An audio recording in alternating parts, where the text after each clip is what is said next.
Good evening, Mayor and Council. We are now live on Zoom, and you're good to go. Okay. Good evening, everyone. Let me call the meeting to order. Let's do a pledge. There's a flag behind you. So I pledge allegiance to the flag of the United States of America and to the republic for which it stands, one nation, under God, indivisible, with liberty and justice for all. Thank you all. All right, let me do a roll call. It's not very crowded up here. So I see Molly, the mayor, is here. Amber and George are here, so that's a quorum in person. Pam is excused for a family matter. Is there anyone online from the council? Hi, Paloma Wake is here. Okay, Paloma. And Jeff Damasky is here. Very good. Hey, Jeff. And then I think the city attorney is online. Good evening, Mayor. Nick Ward-Wells from Keenan Bean. Good evening. All right. And the city administrator is in person. Okay. The first order of business is a quick community segment. I have the pleasure of swearing in Anthony Lombardo to the position of police officer. So if you can come on up.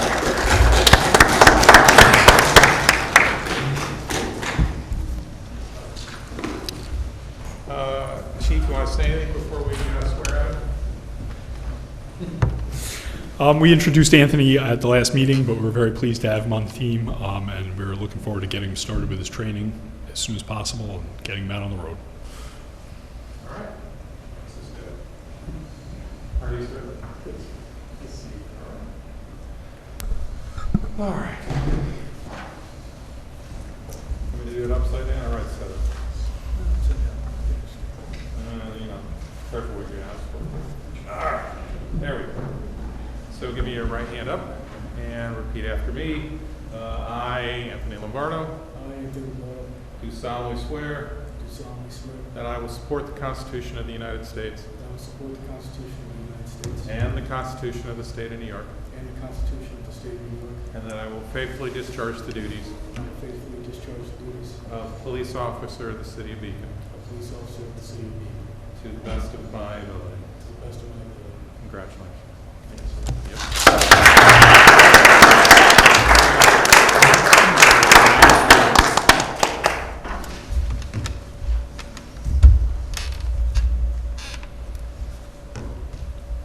Are we allowed him to speak, or?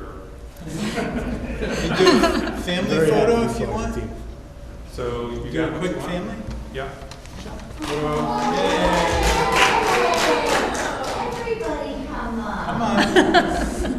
Tony.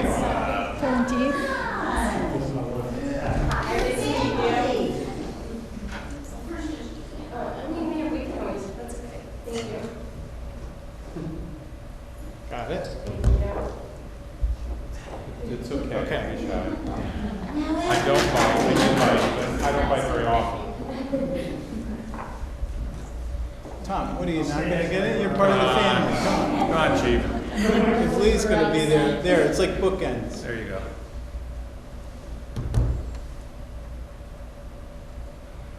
All right. Thanks. Thank you.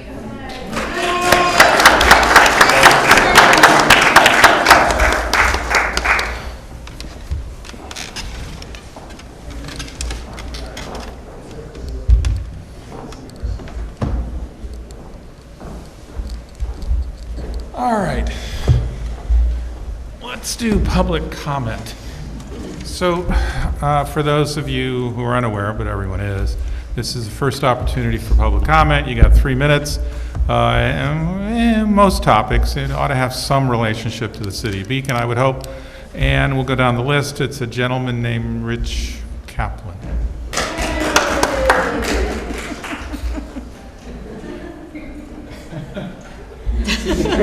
The drinking already happened, huh? Okay, thank you. My name is Rich Kaplan. I'm here representing the Beacon St. Patrick's Day Parade of Green, and we are part of the Green Team. I take this opportunity to thank the City of Beacon and everyone in this room for all their hard work.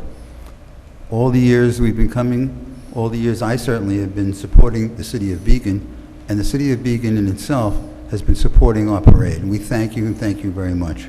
And you're all invited. And we're inviting you. Everybody to march. So believe it or not, we are having the 10th anniversary parade, and it's going to be March 8th, which is not that long. I think it's 18 days. It is. And we're inviting all of you to please attend and have a delicious and great community day for all of us. Thank you so much.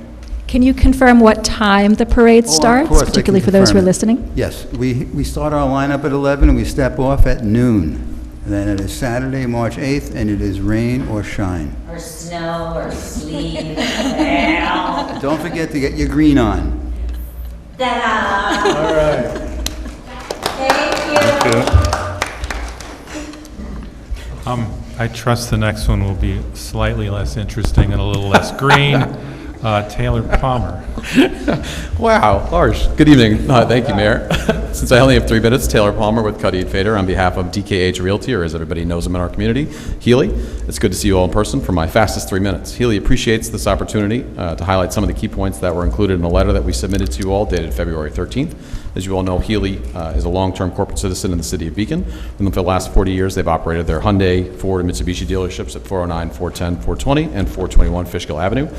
Healy's, of course, been a regular supporter of Beacon High School, I Run Beacon, Historical Society, and the Ambulance Corps.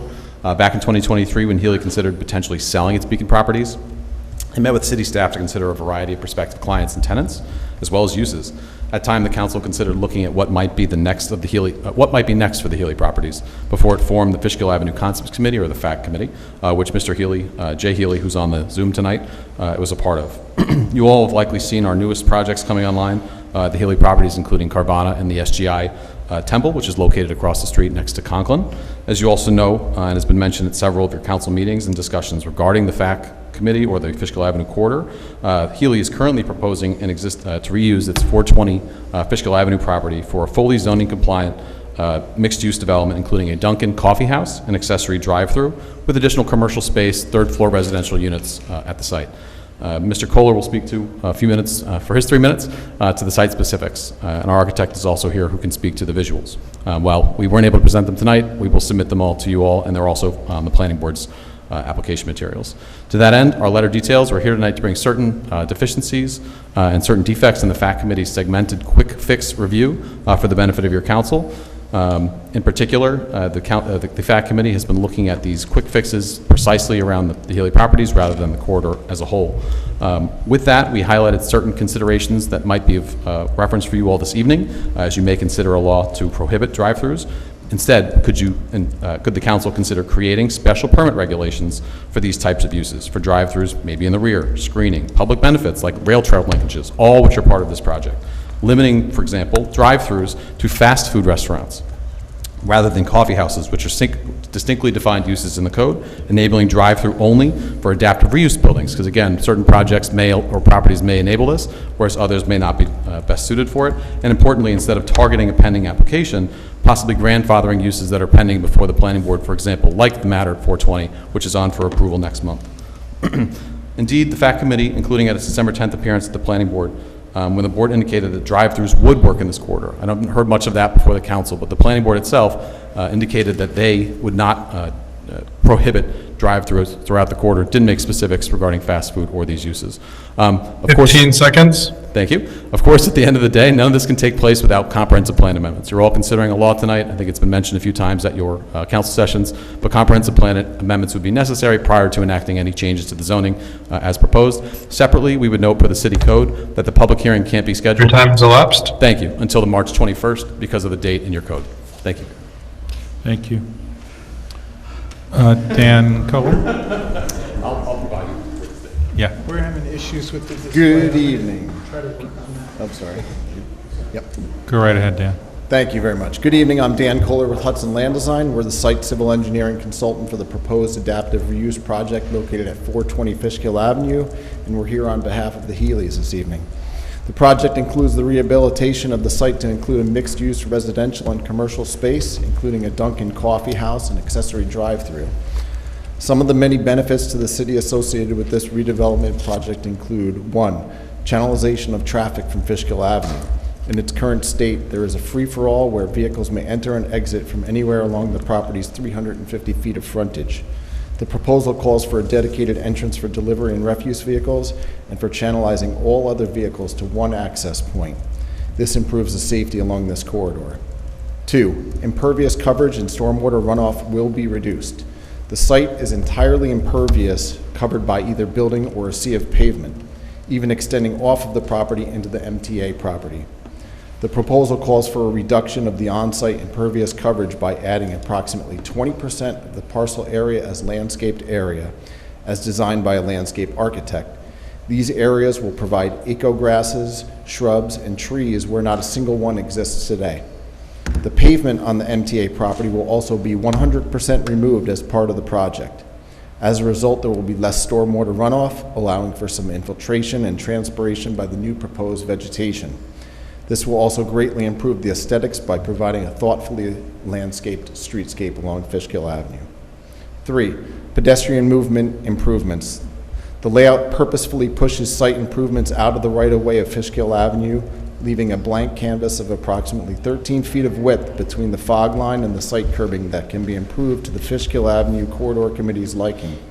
This may include a multi-use pedestrian way that includes provisions for walking and biking or a multitude of other options to improve pedestrian movements in this corridor. We're also providing a mid-block pedestrian crossing near Townsend Street that provides a nexus between the existing sidewalk along the west side of Fishkill Avenue to the east side of Fishkill Avenue. In the same area, we're proposing a connection to the future rail trail through the site via granting of an easement to the City of Beacon. 4, Pocket Park. The project is proposing a pocket park in its northeast corner. The park will be landscaped and equipped with benches and will serve as a potential resting area for the future rail trail users or a place to grab a beverage and relax for those pedestrians using Fishkill Avenue, for the tenants in the residential units or Dunkin' customers. 15 seconds. This will transform an otherwise unused space into a place that can bring local community members together. Dunkin' is the anchor tenant that allows this project to move forward from a financial perspective. The proposed site work is very costly. Absent a drive-through accessory Your time has component, elapsed. Dunkin' will not be allowed to establish tenancy in this location, which puts the entire project at risk. Thank you. Thank you. And Chris Raffaele? Yes. Good evening, Chris Raffaele with Studio Architecture. We're the project architects. I'm here on behalf of Healy. So it's a bit difficult to describe a building without actually having a picture of the building. So you might be aware of this dealership building. On the north end of the building, there's the garages, and on the south end is 2 floors of sales and former office. The building is run down, battleship gray, in need of repair. So we have been working with the planning board over the past few months to refine the design of this.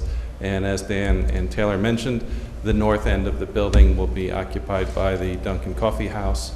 We have a vacant, undetermined yet retail business space in the middle. And on the south end, on the second floor, there are 3 apartments. On the lower level is an undetermined retail business use as well. The building is configured so that queuing and the pickup window are generally on the rear of the building on the rail trail side and then around the south end of the building. The building design has been criticized and worked through with the planning board. They are now preparing a resolution for approval of the design, which is generally brick, dark metal banding, dark metal windows, sort of fits the fabric of the current design intent of the planning board. On the north end of the building, there is some Dunkin'-specific branding, including their signage and some of the familiar colored bands that they have. They're sort of limited, but to the northwest corner of the building. I think that's about all I got. That's good. Thank you. Thank you very much. Katie Helen? And Mayor, I just want to note that even though we're having technical difficulties in the room, the video is fine of what people are seeing online, so I'm sorry it's going in and out, but we can't fix that without shutting down for 5 to 10 minutes. Okay. Go right ahead. Hi, Katie Helmuth, Ward 1. It's a little choppy because I wasn't able to write this so far in advance, but I'm concerned and surprised that the council is considering this move to zone out auto-related businesses and storage facilities on Route 52 in the Fishkill corridor. I'm not understanding why this is. When I first learned of the desire to redesign this area after the Healy car dealership had left, it was when former city planner John Clark was presenting it. While doing so, he mentioned his desire to not have places like the Family Dollar there anymore. This struck me as disinclusive of an entire group of people, including myself and my children who shop there. Then it was brought up that why not get rid of all of the auto-related businesses, rather businesses either now and in the future, meaning in the future, no car wash, no auto repair shop, no rental place possibly, no gas station, and no possibly a tire repair center could not be there anymore. So close to I-84, where we all drive back and forth to get onto the highway or use it as a back road when 84 is backed up. For logical reasons, I'm just not understanding the pursuit of this path. For walkability, while it is not like charming, if you think of auto stuff, we do walk and bike to auto repair shops in Beacon and to car rental places. I don't know why we would have to go all the way to Poughkeepsie for these things. To not have this auto access is a great inconvenience to us. We still do drive cars, and we will be driving cars in 6 months and in 6 years. While all businesses could be grandfathered in, there exist stipulations that include if a business were to burn down more than 50%, it could not reestablish itself. And I don't know about if the business is trying to sell, if they pause for 6 months. I'm a little unclear about that as well, if they would lose the right to be in business anymore. For drive-thrus, as a parent of multiple children, drive-thrus are highly convenient to me. I cannot get to all coffee shops with my children when I'm en route, or a single baby in a car seat. I do not view drive-thrus as tacky or cheap. I view them as part of life. As for the Healy family, I just learned of this last week after I spoke at the planning board meeting about this, that this is the Healy family's property who is proposing the Dunkin' Donuts and the drive-thru and the apartments. I'm surprised that this was not acknowledged during the debate of these drive-thrus and the suggestion of a moratorium to slow down the possible building. During the discussion of the moratorium, I don't remember hearing any mention of the Healy family at all, who is the current property owner. Instead, it seemed rushed that we needed a moratorium so quickly to prevent any more proposals coming in. But I didn't realize this was their property already, which brings the rush and surprise way down. It is the current property owner is suggesting a new use for their property. As for storage facilities, people use storage 15 facilities. seconds. I learned when I interviewed Guardian Self-Storage, lots of different people from the flea market who are vendors, people who are divorced, all kinds of people use them. And they go and they tinker and they take stuff out and they put it back. It's not a high employment thing, but it does, especially as we're building tiny 1 and 2 apartment. Your time has elapsed. We have to store the stuff somewhere. Thanks. Thank you very much. Christine Wang. Has Jessica on the same line if you want to come up together. Is that all right? Oh, if you want. If that's okay with you guys? Yep, that's perfectly fine. But you only get collectively 3 minutes, right? Yes. Collective 3 minutes, right? You'll do great, don't worry. Wait. Huge thank you. There you go. Huge thank you to the City of Beacon and the Beacon Police Department for, oh, sorry, we forgot to mention that we are, yes. I'm Christine, Ward 3. Jessica. Ward 3. I got moved. Yeah, 3. We're part of Beacon Spring Celebration of Lights. It's a, No, I'm Ward 1. Sorry, Ward 1. It used to be 4. Now I'm Ward 1. Okay, can we restart the time, please? Sorry, okay, go. Okay, we're an annual lights festival here in Beacon. This is our 4th year in Beacon, and first and foremost, we want to thank the City of Beacon and the Beacon Police Department for keeping the parade safe and fun for everybody coming together. We want to thank Beacon Arts for helping Beacon Spring, our organization, steadily growing into a Beacon's very own light festival. All right, details. This is, as she said, our 4th annual Beacon Spring Celebration of Light. It is a free, open evening event celebrating the coming spring, Lunar New Year, light, warmth, renewal, and kids. especially the little ones. This year, 2025, is the year of the wood snake, and we are very excited to feature 2 long handmade snake lanterns. One is 100 feet long, and one is 80 feet long, all to be carried by volunteers and participants, as well as our signature globe lanterns that we do every year, some this size, some larger, some smaller. Everyone is welcome. We will have the Compass Arts drum corps this year again. They doubled in size, so we'll probably have like 15 to 20 people. And we also, again, have the Street Beat Brass Band playing in our festival and in the parade. And then we will end at the yard, where we'll have food for suggested donation, but no one is turned away if they don't have the cash to pay. And we'll celebrate all together, right?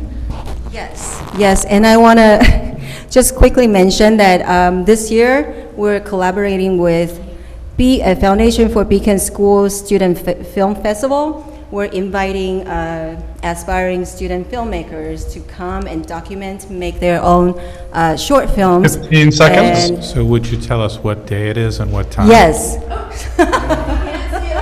No, but the audience can. this Saturday, February 22nd, we gather at Pollo Park at 5:30. At Pole Hill Park, just over there. And the parade Your time has starts. elapsed. We'll kick off at 6 o'clock, and we'll head down Main Street, up Main Street, Okay. east on Main Street, and end at the yard around 6:45. Very good. Thank you Thank you so so much. much. Hope to see you all there. Yay. Okay. Anyone else in the physical public want to make a comment? Please come up. Let us know who you are. Teresa Kraft. I firmly believe that incremental development is preferable to large-scale projects that happen repeatedly. I have urged the city to slow down the planning process for the Route 52 corridor and to avoid allowing it to be developed in a piecemeal fashion. I brought up the same concerns during the Carvana public hearings. For the record, the Healy family's name was mentioned and their long-standing story was told. My dad was one of their first shuttle drivers, so I get the Healy family history. The same owner and developer, along with their legal counsel, assured the city that their other project, Carvana, would not negatively impact traffic and safety. I strongly disagree with this assessment. We continually observe their large tractor trailers congesting our Main Street, struggling to navigate tight turns on Main Street near Churchill Avenue. Now, at a different Main Street transportation city road access, one of the second largest, we are watching the city and the city's planning board discuss Beekman Street, massive overdevelopment plans to be built out at one of the busiest intersections on our maps, with 2 4-story structures looking like a Westchester skyline. And at the same meeting agenda, they reviewed a new project at the table, literally less than 1 minute and less than 0.6 miles away. They told the developer and the same architect of both of those 2 projects to go back and revisit their application because they did not want to change the character of Wolcott Avenue Route 9 corridor, calling it the gateway into the city of Beacon, which is exactly what Beekman Street is. The people with oversight need to hear themselves talk. They need to watch and listen. Watch what one hand is saying while the other hand is not listening. Thank you. Thank you very much. Anyone else in the physical audience want to make a comment? Okay. Anyone online? If you're on Zoom and you'd like to make a public comment this evening, you will need to use the raise hand option at the bottom of your screen. If you're joining by phone, you will need to press *9. Lastly, if you're joining us on YouTube, you will need to join us by Zoom instead, and you can find the link on our city calendar at beaconny.gov. As of now, we have no hands raised on Zoom. Okay.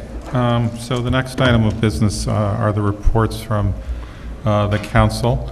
And we'll start up. I just note for those that are participating online, you should turn your camera on during your comments and also for any of the votes that we may take. And let's start up. George, you want to start on your side? Sure. Thank you. Good evening. I have just a few announcements to make. One is that there's a number of affordable workforce housing units that have come online, and if anyone is interested in applying, that they should contact Hudson River Housing at 845-454-5176. There's units at Edgewater, Seven Creek Drive, and the development along Tyrone Avenue. They go from studios to 2 bedrooms. The other thing is the Fishkill Avenue Concepts Committee will have a community feedback meeting on March 9th. I believe that's at Industrial Arts. It's Sunday from 2 o'clock to 5 o'clock. So anyone in the public that wants to contribute to that conversation regarding rezoning of Fishkill Avenue, this would be your opportunity to come and express yourself. And then the last thing is not an announcement, but I just had a question. I'm going to be meeting some constituents next week regarding communications from the city of Beacon, and I understand that there's a $75,000 earmarked to improve our communications, and I was just wondering if we're going to be speaking about that on council anytime in the near future, or I wasn't part of the conversation during the budget discussions. Okay. Yeah. I wanted to remind folks that the public comment period on the Fjord Trail is open for maybe another week or two. Public comments need to be submitted by March 4th. The hearing has already taken place, so these are just your written comments. And I believe we still have a printout of the whole DGEIS here at City Hall if somebody needs to look at it physically. Yes, it's also available online, but just a reminder to take advantage of that comment period. And that's all. Thank you. Thanks. I hope everyone is staying warm and safe in these bitterly cold, windy, and icy conditions. I know that we had a couple of our local organizations that actually chose to close yesterday because of the weather and prioritizing safety, and including the fact that we weren't able to have our rescheduled MLK event that had been rescheduled from MLK's celebrated birthday on the 20th till yesterday. However, in kind of preparation for this event, I was thinking just about the work of Dr. Martin Luther King Jr. and his theory of change kind of built on local and national coalitions. And then today I happened to have the opportunity to attend a rally that was organized through the office of our Congressman Pat Ryan, and in response to the current proposal to close some of the acute care beds at our Castle Point VA or Veteran Affairs Medical Center just up the road from here. And while the thing that I wanted to call out in this moment is really appreciating the coalition of people who came together. While it was, under the auspices of Congressman Ryan's office, it really was about centering the work of many of our local veterans organizations. And actually, because of the cold, it was hosted here in Beacon at the VFW Center. They graciously hosted it, and many of their members were present. And the conversation that happened there just gave me real hope for the future of how we can advocate both for protecting services that we want and also potentially advocating for new ones in the future. And I think that Dr. King would have been proud for the continuation of our work and thinking of his own work, how he based it, and it started in his own hometown of Montgomery, Alabama, and spread from there. And so it gave me hope for the power of Beacon to impact not only locally, but nationally as well. And I'll pass it to you, Lee. Okay, let's go online. Paloma, and then Jeff, maybe? Hi, I'll just share that my next office hours are Sunday, March 9th from 4 to 6 p.m. at Trax Coffee. But in the meantime, and also anytime, I'm happy to set up time to speak to anyone about anything through my email, which is pwake@beaconny.gov. Okay. Jeff? Thanks all. Appreciate you all sparing me the need to cough in your presence, so sorry to be remote tonight, but I think it's a good choice. I'm very glad that the folks from the Spring Celebration of Light came tonight. I will not talk further about that, but very much looking forward to that celebration and drawing attention to it. And then just briefly, while I'm voice holding out here, there's just two really good articles in the last couple of weeks that were in the Highlands Current. One on February 7th talked about Feeding Beacon, emphasizing a program that former council member Justice McCray came and spoke to us about, but there's a couple of great programs. One that Justice spoke about was the Beacon's Backyard, which is providing free breakfast to people Tuesdays, Wednesdays, and Thursdays from 6:30 to 8:30 at 12 Hannah Lane at the Yard, which was the destination of the Celebration of Light parade. And then there's also the Fairground Welcome Table, which is providing dinners from 5:30 to 7:30 on Fridays. Just wonderful community resources. And then on the 14th, on Valentine's Day issue, there was a great article about mental health challenges and resources available for first responders in particular, but highlighting resources here in Beacon and in Dutchess County to support mental health for people who are particularly on the front lines of challenges. So, and my office hours are going to be on March 16th from 11 to 1 at Bank Square Coffee House. Okay, thank you. Thank you, Jeff. I'll be relatively brief. So just a couple of items. One, with Molly, I also attended today's event at the Beacon Memorial Building, which was for supporting veterans to maintain acute care facilities at Castle Point. You know, I always find it such a pleasure that our memorial building is used not only for veteran events, but especially for veterans events when they occur. So I'm just grateful for that and was happy to welcome folks there. Then the other one is I was away last week. You know, just personally speaking, my parents, I think many of you know, were immigrants, Greeks from the island of Cyprus. They came to the United States in the late 1940s. My father had an uncle and aunt, but the rest of my parents' generation remained in Cyprus. The hopes of my dad was to go to college, but didn't occur.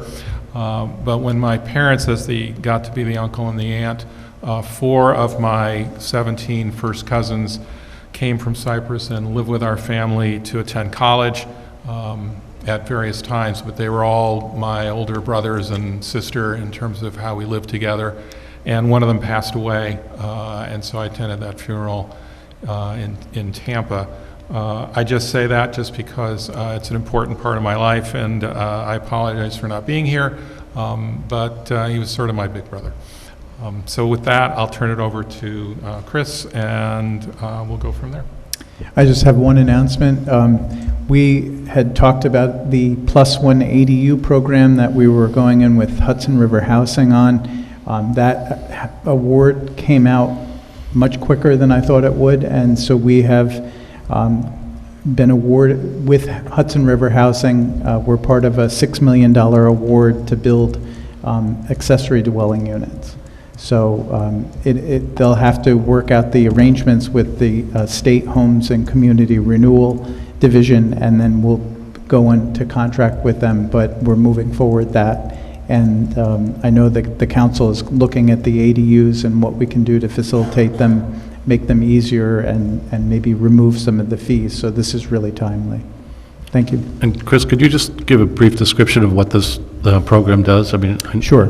So an ADU, or an accessory dwelling unit, which is called an accessory apartment in our code, is typically a smaller unit that's in a single-family home or on a single-family property. It's developed in kind of as it was often thought as an in-law flat, so typically it would be done for families, but it can be used to create smaller, more affordable housing units, and then also helped to make the mortgage and taxes for the homeowner more affordable because they have an income coming in. What we did is we got in a consortium with 6 towns, the Village of Rhinebeck and Hudson River Housing, to take advantage of state funding that was coming forward. And that funding is up to $125,000 per unit to help people architecturally design, permit, construct these units in their homes or in ancillary buildings on their property. It's, from what I understand, it's a grant as well. Yes, it's a grant. It's a grant that is a loan that diminishes over 10 years. But yes, it operates like a grant. If you comply with the program for the entire time, you don't have to pay it back. Thank you. So once we have more details on the rollout, we'll make that available to homeowners if they're interested in participating. So, yeah. I would just add, that took a while to arrange. We actually didn't have a partner to do the administrative side of the program, and the city administrator reached out to Hudson River Housing, and we suddenly whipped together a crew to make this work. So I'm just appreciative of the work. We still have some work to do on hopefully simplifying and making less expensive our ADU process, so that'll sit on our agenda item. The one thing I will add, given George's remark, is we'll create a TBD list on our workshop, and we'll have communications there. I think it will take us a couple of rounds to get there, because we had some thoughts in the administration on how we might go about this, and we just want to formulate those so we can bring them and have something to look at least as a potential idea. Great, thank you. All right? But yeah, we'll put it on a list, and we'll keep at it until we get there, all right? Mhm. And thanks, Jeff, that was your suggestion, and I think that's pretty straightforward to do. Okay, we've got a couple of resolutions. The first one is just a referral. So this is a resolution referring a proposed local law concerning drive-through facilities and self-storage businesses to our zoning law. And this is a referral to the Dutchess County Planning Board and our own planning board. Can I get a motion and a second on that? Motion. Second. So that was Amber and Molly. Nick, would you add anything to that? I would, Mayor, just that this proposed local law amends the city's zoning code in terms of permitted uses for drive-through facilities, self-storage businesses, and clarifies the new use not expressly permitted or prohibited. It schedules the public hearing for March 17th and refers it to the city and county planning board for a referral and report. Okay. And is there a time frame for this? The public hearing is scheduled for the 17th, and then the planning board and the county have 30 days to provide their review. Okay, and our planning board next meeting is the 11th, maybe? Correct, yeah. So in the past, we've referred matters with less than 30 days, and if they don't complete their review, either the county or the city planning board, we then extend the public hearing. Very good. Because under the general municipal law, there's a 30-day referral requirement to give them 30 days to consider the local law. Okay. Any comments from council members? All right, so this is pretty straightforward. So all in favor of referring this zoning change on drive-throughs and self-storage to the planning boards of the county and the city of Beacon, say aye. Aye. Aye. Anyone online? Aye. That was, Aye. all right, I heard 2 yeses from each of you. Thank you. I don't think there are any noes, so thank you very much.